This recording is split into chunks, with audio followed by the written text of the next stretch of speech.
365 Days film was released theatrically in Poland on February 7, 2020 and was later made available on Netflix on June 7, 2020.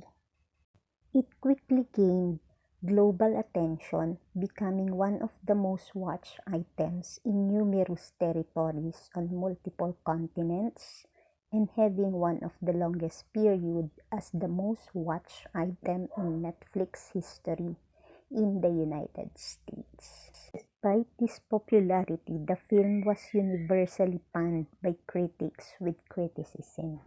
The cast of the movie are Michele Morrone as Massimo Torricelli, Anna Maria Sieklucka as Laura Bell, Simone Sussina as Nacho Matos, Otar Saralides as Domenico, Magdalena Lamparska as Olga, Natasha Urbanska as Anna. Directed by Barbara Bialduas and Thomas Mandes, based on 365 trilogy book by Blanka Limpiska, produced by Maciej Kowalski, Awe Lawańska, and Tomas Mandes. Cinematography by Mateo Sieklucka. Production companies Epica, Future Space, Next Film, and TVN. The film scenes were primarily shot in Poland, in Warsaw, Krakow, and Neopolome, and in Italy in San Remo. The three sequels are Part 1, The 365 Days DNI, premiere in February 7, 2020, Part 2, 365 Days This Day, premiere on April 27, 2022, and the Part 3 is 365 Days The Next, premiere on August 19, 2022. About the plot for 365 Days Part 1. After a meeting between the Torricelli Sicilian Mafia, crime family, and black market dealers, Massimo Torricelli watches a beautiful woman named Laura Biel on a beach. Suddenly, the dealers shoot Massimo and his father. Massimo survived while his father dies from injuries. 5 years later, Massimo is the leader of the Torricelli crime family. In Warsaw, Lara is unhappy in her relationship with her boyfriend Martin. Laura celebrates her birthday in Italy with Martin, where she gets kidnapped by Massimo. At his villa, Massimo reveals to Laura who he is and his backstory. He tells her that when he was injured, all he could think about was her. After searching for years and finally spotting her, he kidnapped her, intending to keep her as a prisoner for 365 days in the hopes that she will fall in love with him. Massimo and Laura attend a masquerade ball where a woman named Anna threatens Laura. Massimo revealed that he dated Anna, but told her that he would leave if he found Laura, and did so when he recognized Laura at the airport. After the ball, he tells her he is sending her to visit her loved one in Warsaw and promises to join her after finishing up business. He then tells her he loves her. On the car ride to the airport, Domenico, another one of Massimo's mafiosos, tries to reassure a nervous Laura that Anna won't hurt her, but gets a phone call, tells Laura to wait in Warsaw, and rushes away. In Warsaw, Lara waits for Massimo for days with no contact. She reconnects with her best friend, Olga, and they go clubbing. She runs into Martin, who says he has been looking for her. He attempts to convince her to reconcile and follow her back to her apartment, where Massimo is unexpectedly waiting. The following morning, Massimo proposes and she accepts.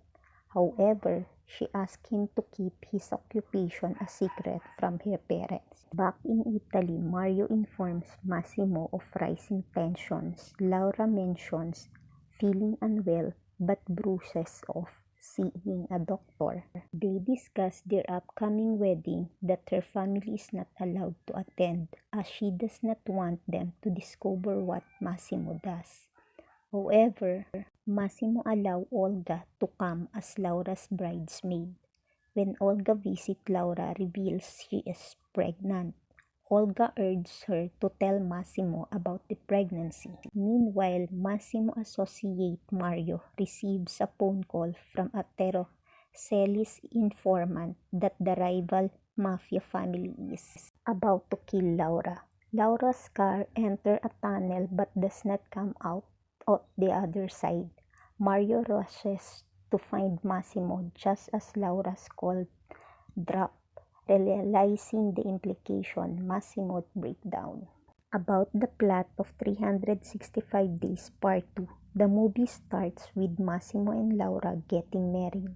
Laura has lost her baby due to the accident that took place in the final scene of the previous movie. They both are happy until Laura starts feeling bored as she has nothing to do, while Massimo is busy with his work. Daily argument forced her to get devoted to Nacho, Massimo's gardener. When she got heartbroken, Laura and Nacho both flee to an island. Meanwhile, Massimo is confused about what happened and starts searching for Laura.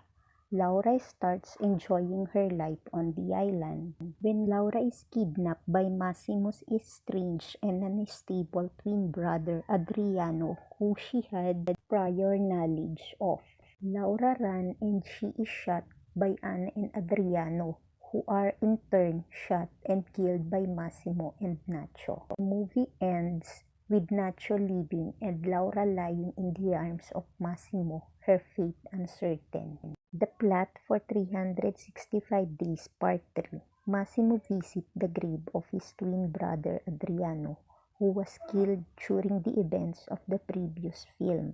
He then checks on Laura, who survived and is healing from Adriano's attack. When relaxing with her best friend Olga, Laura muses on her miraculous survival and wonders what she would do with her second chance. She then receives a phone call from Nacho, who apologizes for lying to her and says that he cannot stop thinking about her. Laura rebuffs him, admit to Olga that despite being married, she is struggling with her strong attraction to Massimo's rival. Laura returned to Poland to reunite with her parents and admit she is not sure who she is truly in love with. Her mother encouraged her daughter to prioritize her own happiness. A calm Laura decides that she must return to Sicily to meet Massimo. When she arrives, she realizes that Nacho has posed as her chauffeur. He explains that his feelings for Laura were not love at first sight, but love that grows from friendship, and he implores her to be with him. Laura says that she needs time to think, and Nacho once more agrees to wait. Laura meets with Massimo on the beach. He is apologetic about his earlier controlling behavior and for not being available to support Laura after she lost the baby. When Laura brings up about Nacho, Massimo explains that his father taught him about the value of not forcing love. He asks for her decision about which man she will choose, but Laura does not answer. The trilogy's story ends with the saying that if you love someone, set them free. If they comes back, they are yours. If they don't, they never were. It's up to the viewer or to the audience to conclude on who Laura choose. As to my opinion, whoever she choose, the important both of the men have a true love on her. She needed is to think wisely and deeply assess her feelings and mind before going to decide. Her decision is for a lifetime commitment. To the lesson of the movie, we can apply it to our real life, especially on love.